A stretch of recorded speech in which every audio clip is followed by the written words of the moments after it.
As with your host, myself, OMG Dex 300, and thank you for being here. We got a lot to talk about today. This is episode 124 of the Corner Store Podcast. A lot of things going on right now. A lot of things going on. A lot of deaths in Hollywood. Black actors, white actors, you name it. It's been a lot of people that have passed away in recent days. Not recent months, recent days. And let's talk about that. Across the nation, some of the most influential actors have passed away. And I have a list of a few of them. And some of them are very iconic in the Black community. The first one I want to talk about is John Amos. John Amos passed away at the age of 84. He was being taken care of by his son and had been estranged from his daughter. It was rumored, well, not really rumored, it was brought to light that he was estranged from his daughter and they were having a issue in the courts in regards to Mr. Amos's care. There's a battle going on between the daughter and the son in regards to his care, her being able to have access to him to see her dad and so forth. And from what I understand, that it ended up being not in her favor as far as her being able to get access to Mr. Amos. And recently, I just saw a post from the national news saying that his daughter found out about his death through the media. She didn't even know her father had passed away until she saw it on the news. Didn't get any report of this, obviously, from her brother. And to me, that is just the saddest situation that you can actually even fathom, that you could find out that your father or mother died through the news and not through a family member. That probably would break my heart as well. John Amos is famous for a lot of roles, from being the father and the matriarch of the show Good Times to the second film between Bill Cosby and Sidney Poitier, Uptown Saturday Night, or Let's Do It Again, I should say, which actually had a soundtrack from one of the greatest R&B groups in the history of Black music, which was the Staple Singers. John Amos also was famously played a part in The Beastmaster, starring Mark Singer. A lot of people may not know who Mark Singer is. Hey, what's up, Barcelona, Spain? Shout out to Barcelona, Spain. What's happening, man? Thank you for being here on the Corner Store Podcast. John Amos was an extraordinarily gifted actor.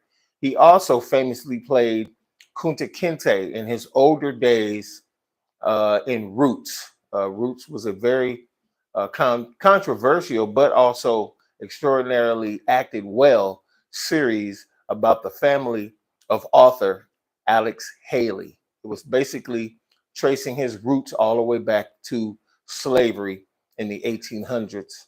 And it was an extraordinarily amazing TV film that came on ABC back in the 70s and early 80s. John Amos passed away recently at 84 years old. May he rest in peace. Another actor who I'm actually pretty fond of, and one of his most iconic roles was playing Whistler, the aide to Wesley Snipes' Blade character in the Blade film series.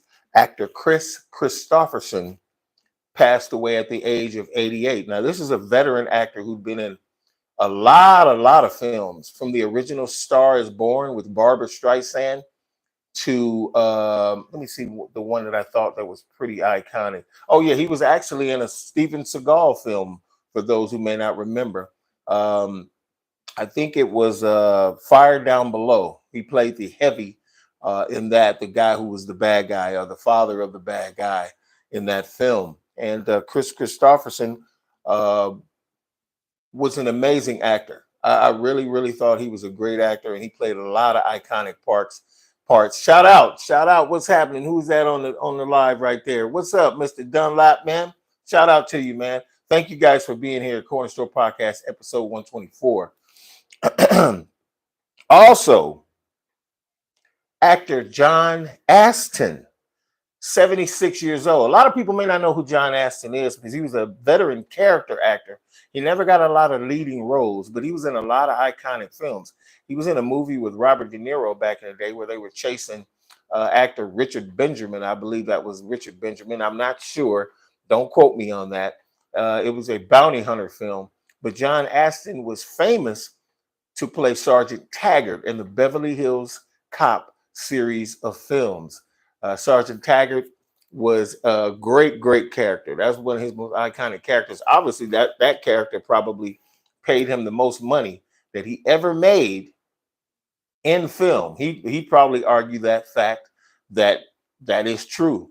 The Beverly Hills Cop series of films made well over a few $billion over the last 25 to 30 years. Great. Eddie Murphy, excellent actor. Judd Reinhold was the other actor who played Billy Rosewood in the Beverly Hills Cop franchise of films. Actor John Astin, dead at 76 years old. Tragic. These passings. Now, I didn't really know this actor. Drake Hogenstein died at 70 years old. Another character actor in a lot of films. It's a lot of people have passed away in these last few months. A lot of people. So much so that a friend of mine argued, if you read the Bible, they speak of the rapture when all the souls will go up to God. Seems like a lot of people have been dying over the past 10 years.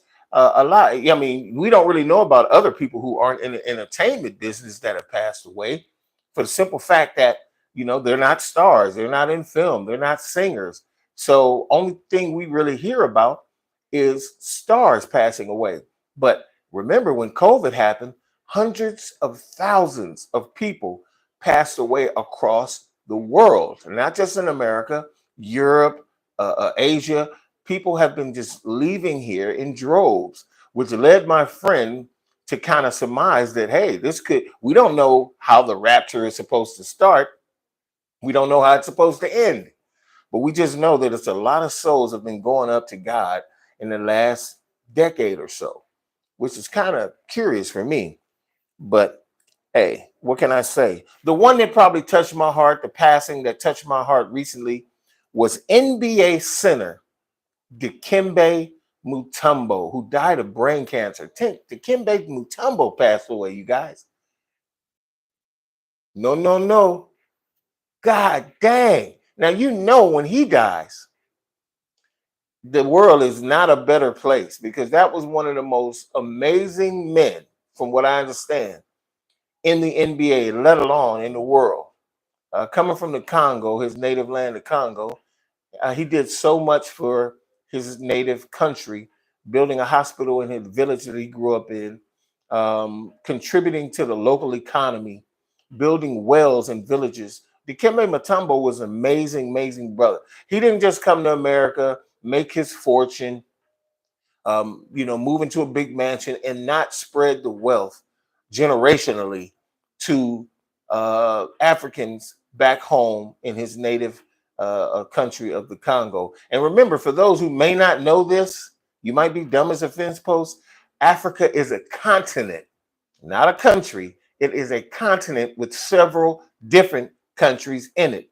The Congo being one of them. From Uganda to Ethiopia to the Ivory Coast, Egypt, and so forth. So it's the biggest landmass on the planet. Just so you know, that's why everybody's ass is over there trying to get those natural resources. Every country in the world has probably tried to rub their penis all over the continent of Africa.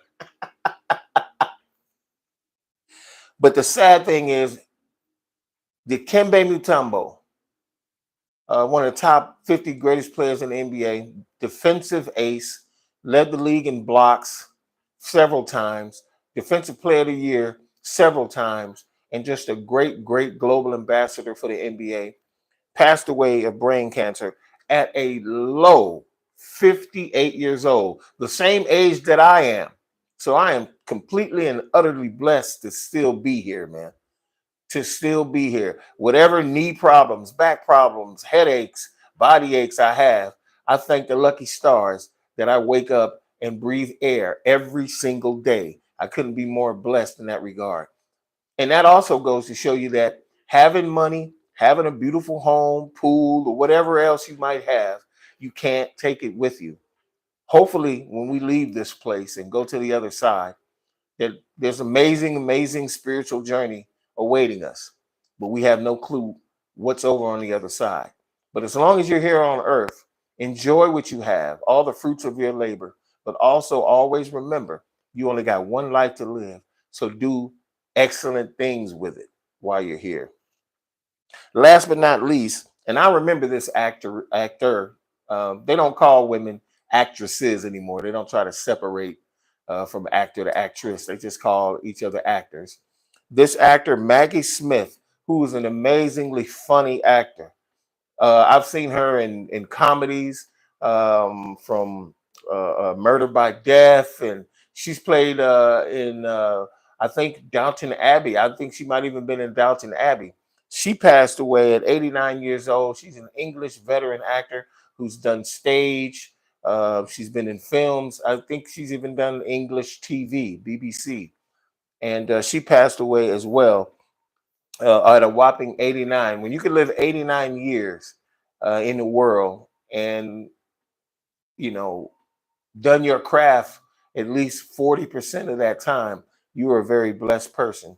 To all the actors that I mentioned and that have passed away, Godspeed to you. And hopefully you're going to the right place, if you know what I mean. Hopefully your soul was right while you were here and you get to go to God and live in whatever everlasting paradise He set up for us. Let's move on. We're going to talk about something that has kind of something to do with uh, people dying. I think it was 110 at last count, 110 people in the southeast region of the country that have perished from hurricane. You know what? Please, somebody on the dang live, please tell me, is this hurricane Helen or Helena? Helene. I don't know for the life of me. I don't know if that's Helen, which I know Helen is spelled with two L's, if I'm not respectful. Tell me if that's his Helena or Helen. But Hurricane Helen or Helena across the nation devastated North Carolina, devastated Florida, devastated some parts of Louisiana. It flooded the heck out of the region. This has been a really busy hurricane season, not as destructive as the past hurricanes, but loss of life has also been reported, as well as damage. The damage estimated in different states, I think it amounted up to almost $25 billion. There's been over 250,000 households that have applied for FEMA relief. And that's crazy, man. That's a lot of damn people displaced. That's a lot of people with nowhere to live. That's a lot of people that are underwater. There are videos everywhere of people sitting in their house, absolutely surrounded by water. Why they won't get out of the house, I have no clue. Why they won't seek, why didn't they seek shelter when they knew that the hurricane was coming? I'm heading north. I don't care what Motel 6 or Comfort Inn I got to find, but I'm not going to stay if I know I'm living in a low-lying area that has had flooding before. It makes no sense for you to stay. It doesn't. That's what you got insurance for. Why in the hell would you stay in the path of a tornado or hurricane? Tornadoes, I understand. They're unpredictable. They pop up. You could be asleep in the middle of the night, just like here in California. You could be asleep and the room just starts shaking, and you get up running and screaming, trying to get in the door jam so so the building won't collapse on you.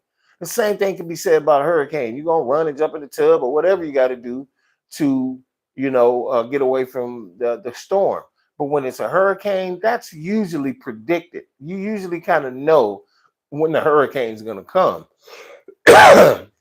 And you also, get an opportunity to get your situation in order, get your family in order, take them out of school. You have time. So why people would stay and try to sandbag their homes and stay in their homes when they know the flood waters are going to reach damn near up to the roof? Why? I don't know. Maybe some people don't have a car. I get that. Maybe you don't have nowhere to go or the money to purchase a hotel room.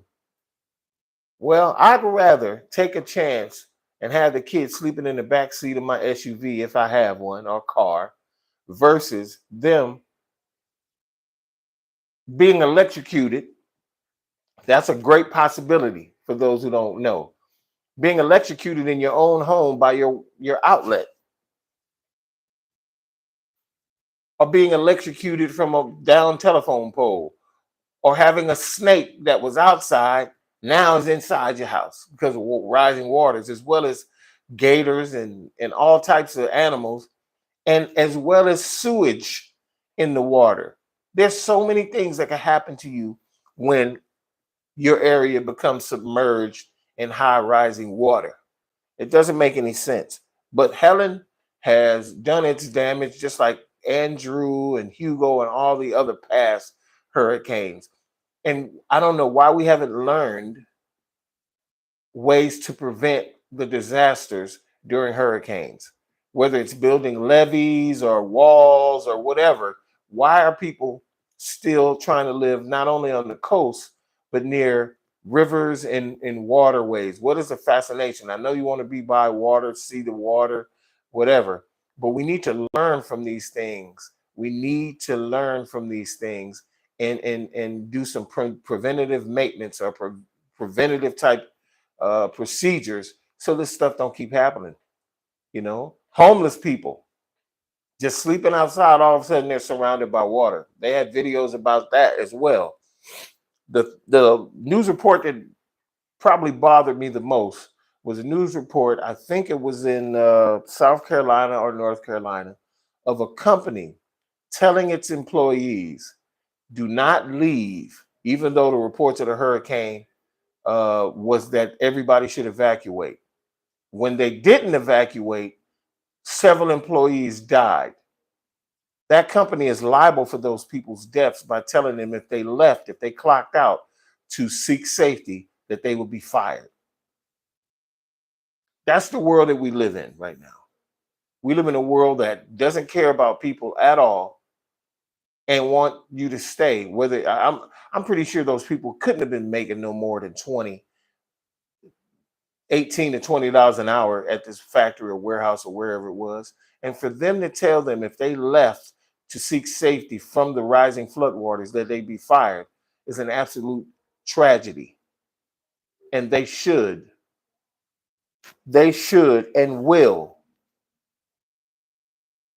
answer for that. They should. Because it makes no sense to me. It makes no sense to me. The kind of world we live in where human lives value is so low. That doesn't make any sense to me. It never will make any sense to me. And before I get off the note of Helena, I'm going to go back to uh, the passings of some of these stars. This guy is iconic, just like his brother was. Tito Jackson died too at the age of 70. So a lot of the Jackson members, from their iconic father, I think their mom is still here. I believe she's still here, but Michael's gone. Tito's gone. It's a lot of the Jackson members are leaving us as well. And it's just a really, really trying time with the deaths that are going on in this country as well as abroad.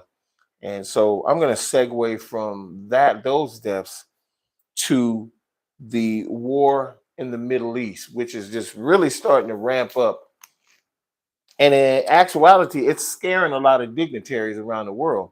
because they're starting to talk about the fact that if one side started to lose over the other, whether it's Iran that's been attacking Israel lately, they just shot over 230 ballistic missiles to Israel.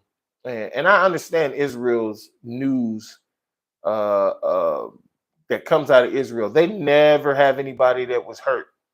I noticed that about them. They don't never want to show any weakness. I believe as many of those missiles that hit that ground during those live reports, somebody in Israel died, more than 5 people. There were more than 5 deaths in Israel. They would have you believe that their missile systems and their missile systems, the missile systems that stop other rockets from coming from another point, another enemy's point, they shot all of those missiles down. I don't buy that. I'm ex-military. I'm ex-U.S. Army veteran. I know what our capabilities are. I know what the Israelis' capabilities are because they have the same what they got the weapons from us. And I know for a fact that yes, a lot of those missiles were probably intercepted, but a whole lot of them got through. Were the people alerted by the sirens and they could have got to shelters? I'm pretty sure that happened. But I know for a fact that the reports that they are reporting of the casualties in Israel, in Tel Aviv, and all the other major cities was more than 5 people. They would have you believe that they're so secure and they're so safe in Israel that no bombs could land and kill anyone. Yet, when they just bombed Lebanon recently, and they were talking about how 500 people got killed, 1,000 got killed, this many got killed, that many died. It's always reports of them devastating their enemies. But I think that's all propaganda because they not only do they want to feel like they're the just country, meaning they're the country that's in the right in this fight or in this war that's ramping up every day.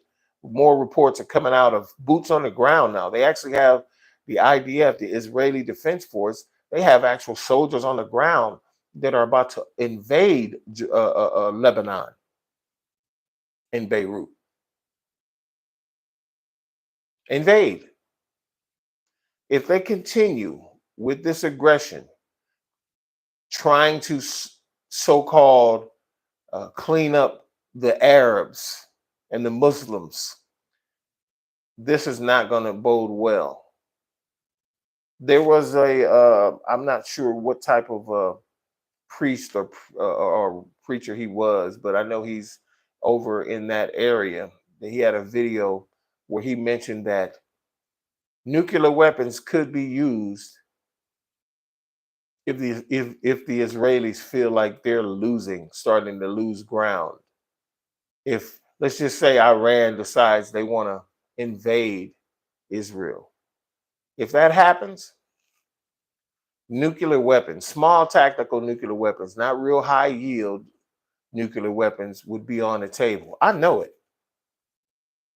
I'm not going to say anything anti-Semitic because that's exactly what they say if you spoke against that nation. And that's not the case. From what we can see, Israel has been the aggressor in a lot of this stuff. Yes, they had the attack in October. Yes, Israeli citizens were not only kidnapped and tortured and taken hostage. That's a fact. But ask yourself, why was that? It's definitely not because of jealousy. It's definitely not. They feel like they've been the Palestinians feel like they've had their land taken from them, and it's been going on for decades, all the way back in the 1940s. They've been squoze to the West Bank, and that's the only area they can occupy. And whenever they try to move around in that country, they're treated like dogs. Now, I'm sure any Jewish person that sees this podcast or sees this live will think that I'm against Israel. I am not. After the Holocaust and after all the things that happened to the Zionistic Jews of Europe, that they wanted a homeland. You should have gave them Germany. You should have gave them some European country. You gave them a country where they feel, or in an area where they feel like that's the motherland. That's where it all began, and that's the country that was promised to them. I have yet to know if that's fact or fiction or whatever.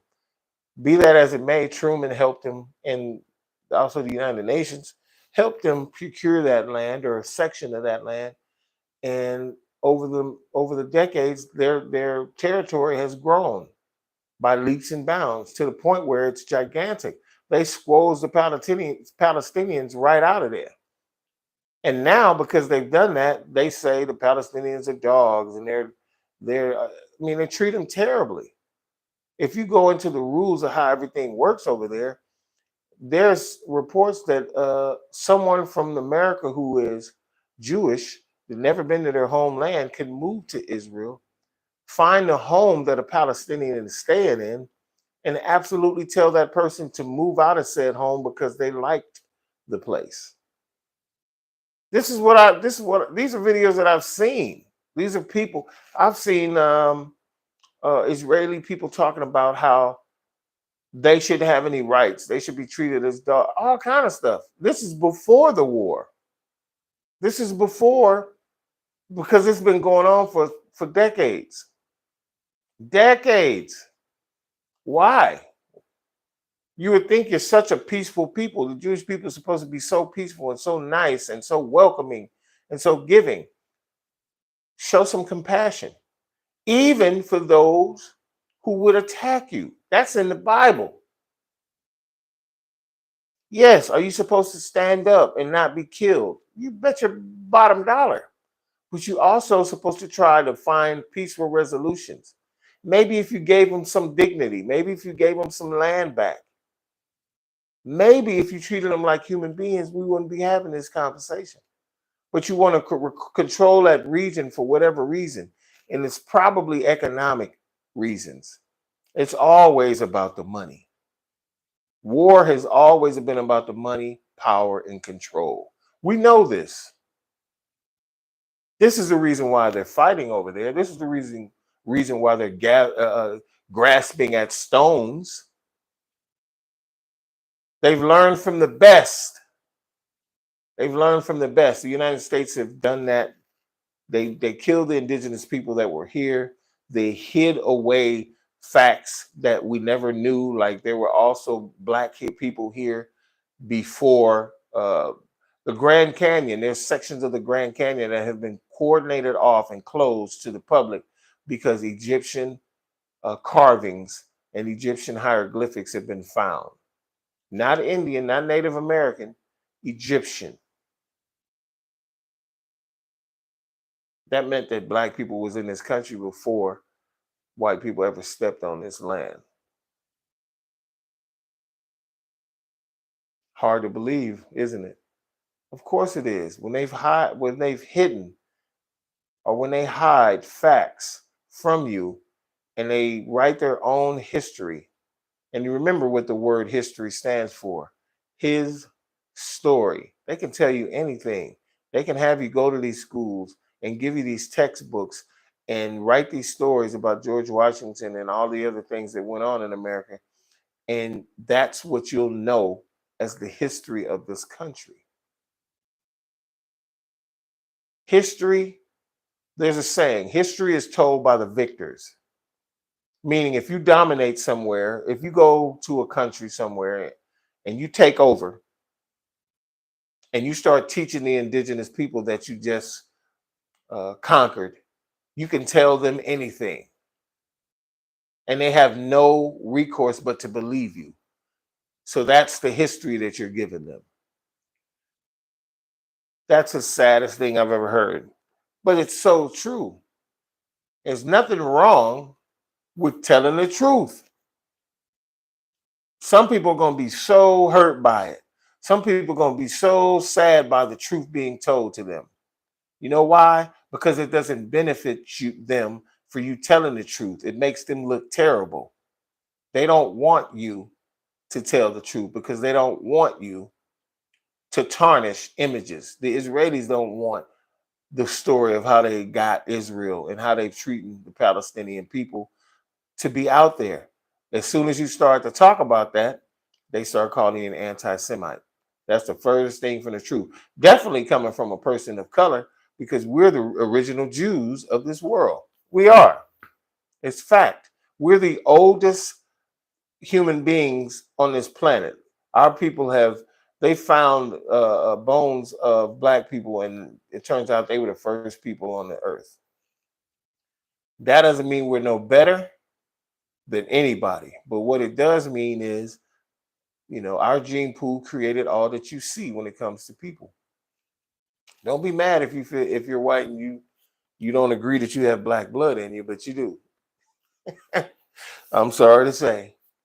But that is what it is. I'm gonna get off of that because you can talk about that all day. We can talk about that till we're blue in the face and ruffle a lot of feathers while doing it.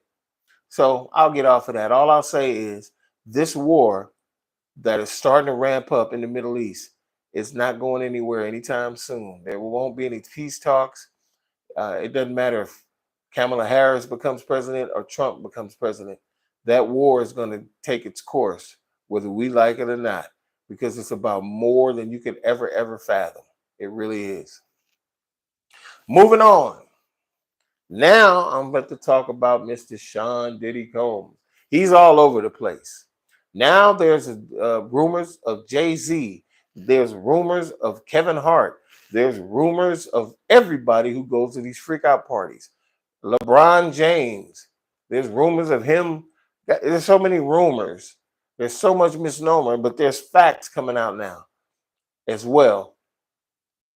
25 new accusers of Puffy, from even children as young as 9 years old at the time, have accused him of pedophilia. Now he's a pedophile too. It is crazy how you could be all the way up here making millions, selling records, liquor, all kind of stuff, and then one day you all the way down here where they can't even see you no more. You see my hand disappearing.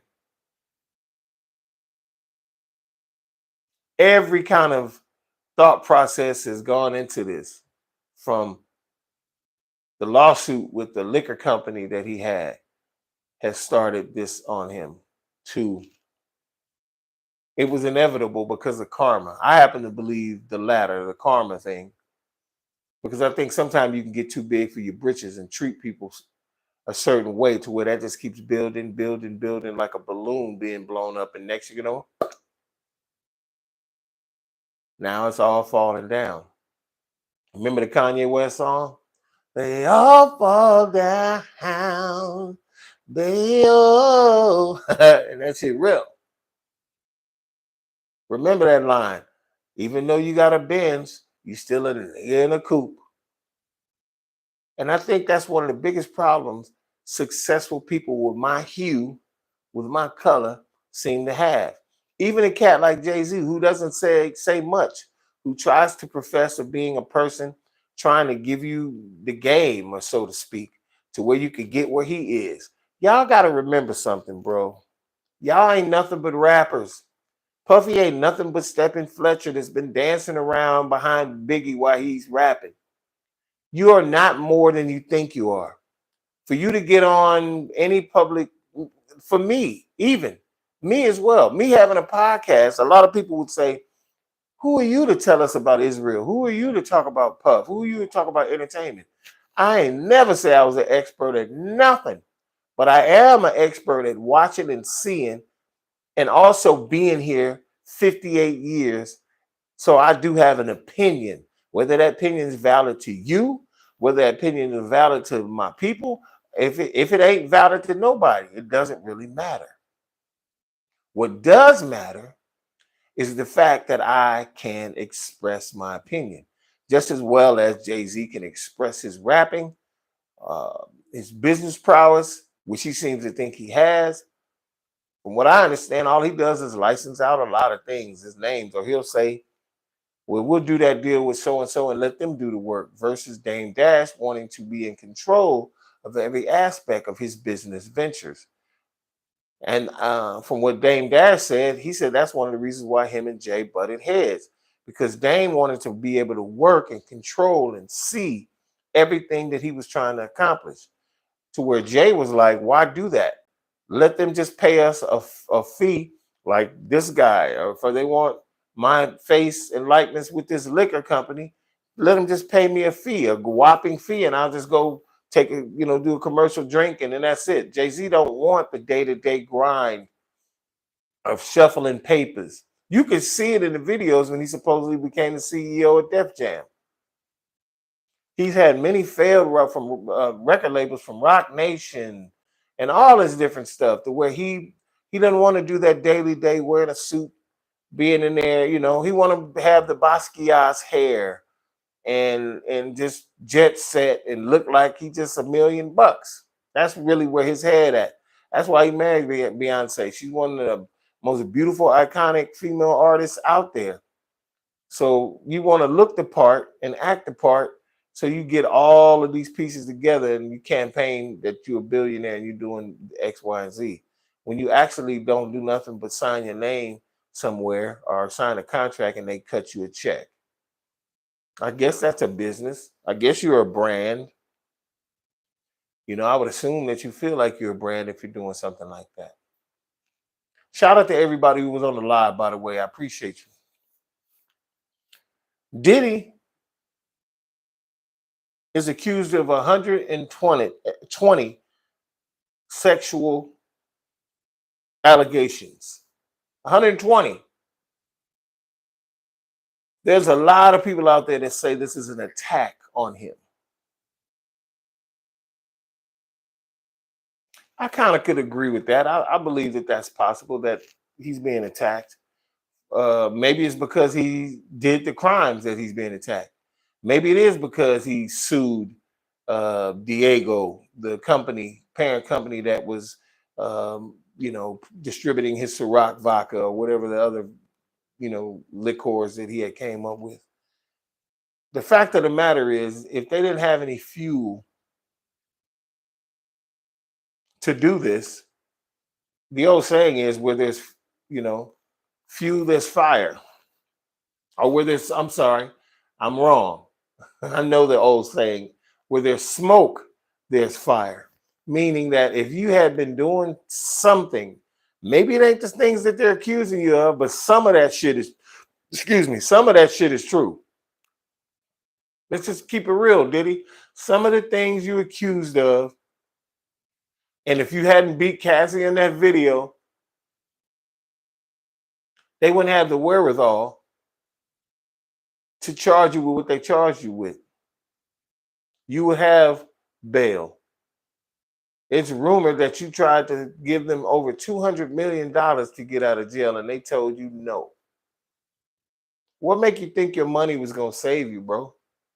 What made you think that you could be like Hugh Hefner or Epstein or any of these white gentlemen who have been pervs for decades? They celebrated Hugh Hefner as, basically a pervert old man, a dirty old man with a bunch of women in his house. He was celebrated for that. It's coming out about him too. A lot of things are coming out about how he was and how the grotto was and how those sex parties was. You know what I'm saying? Magic Johnson had his penis all up in them parties. Wilt Chamberlain said he had sex with over 20,000 people. Wilt Chamberlain was a fixture at the Playboy Mansion. I don't disagree that Wilt had all of them women. 20,000? Yes. Women, though they're not terrible people, there are women out there who are trying to get it any way they can. So if they have to sit on a penis of a famous person just to get their name or face out there, they'll do it. Some of the most iconic actresses used to be Playboy Bunny. One of my favorites was Adrienne Barbeau. That woman was sexy as hell to me. I loved her dark hair. She was a brunette with curly hair and one of the bangingest bodies. If you don't know who Adrienne Barbeau is, go look at the original Escape from New York with Kurt Russell. She's in that movie. That woman's sexy to me. So I understand. I understand wholeheartedly why some of our black iconic business people, most of our business people, you won't hear about any of that stuff. They're too smart to continue to be working on their businesses and being billionaires, and whatever dark secrets they have or inhibitions they have, sexually or otherwise, they smart enough to keep it under wraps. Entertainer. I think rappers uh decided to think they were going to be like rock stars. Rock stars can be some of the biggest perverts ever. The guy, the lead singer of the Red Hot Chili Peppers, is 61 years old, and that man's got a 19-year-old girlfriend. Nobody bats an eye. That Lakitis guy, whatever his name is, Anthony Lakitis, 61, got a 19-year-old girlfriend. Nobody cares. Nobody gives a fuck. The biggest mistake any black entertainer that has some kind of weird fetishes, the biggest mistake you made is to think that you are untouchable and you can do the things that other your white counterparts are doing and can do. You fucked up when you thought that. Now, I'm not saying for any future stars to heed what I'm saying just to do whatever they are nasty about in the dark and try to keep it a secret. No, I'm not saying that. I'm saying don't do it. And if you do have those feelings and emotions, seek fucking psychiatric help so you can get over that and just find you a wonderful woman and have a decent relationship with her, instead of having all these deviant ass thoughts, because it's going to end up being something that's going to be used against you, especially if you're trying to make some kind of good in the world. Don't get caught up in the bullshit because they're going to shit on you. And like I said, a lot of people that get pissed off, you can be mad all you want. Being pissed off is definitely better than being pissed on. And that's fact. A lot of crazy stuff going on, man. A lot of crazy stuff going on. Hey, check this out, y'all. This has been Corner Store Podcast, episode 124. We talked about a lot of things today. Several deaths, iconically, of actors, from John Amos, Chris Christopherson, John Aston from Beverly Hills Cop fame, Drake Hoggenstein, Dikembe Mutombo, wow, Hurricane Helena and its destruction across the United States, or the lower part of the United States, Iran firing over 250 missiles on Israel, and now Israel returning their attack against both countries, Lebanon and Beirut, and in Iran, as well as Sean Puffy Combs having 120 more sexual assault allegations put on him. Crazy, crazy, crazy world we live in. This stuff is going to continue to pop up, and I'm going to continue to talk about it and keep everybody abreast. This your boy, OMD Dex 300. Check me out next time, Corner Store Podcast, and we out.